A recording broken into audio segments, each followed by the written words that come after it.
President Putin praised the outcome of the talks between Russia and the US. The talks, held in Riyadh, discussed the Ukraine war but did not include Ukraine. Neither was anyone from the EU part of this meeting, raising concerns that, for Moscow and Washington, may cut a deal without involving Ukraine or Europe.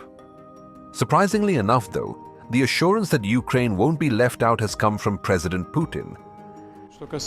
President Trump told me during our phone call that the United States are proceeding from the assumption that the negotiations process will involve Russia and Ukraine. Nobody is excluding Ukraine from this process. US Secretary of State Marco Rubio, who was present in the meeting with Russia, also said Ukraine and Europe would be included during the negotiations. But President Trump's claims just a day earlier were anything but reassuring for Ukraine. That, they're upset about not having a seat. Well, they've had a seat for 3 years and a long time before that. This could have been settled very easily. Just a half-baked negotiator could have settled this years ago without the loss of much land, very little land, without the loss of any lives, and without the loss of cities that are just laying on their side.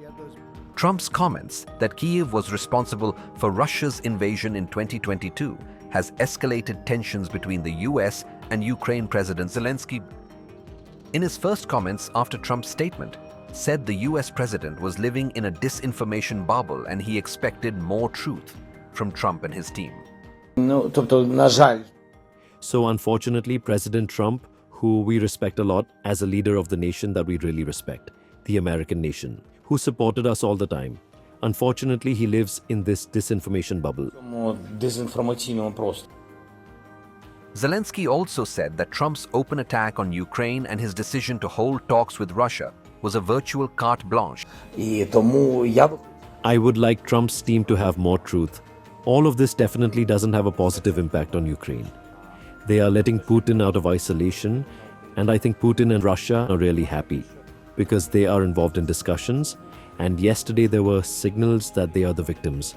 That is something new.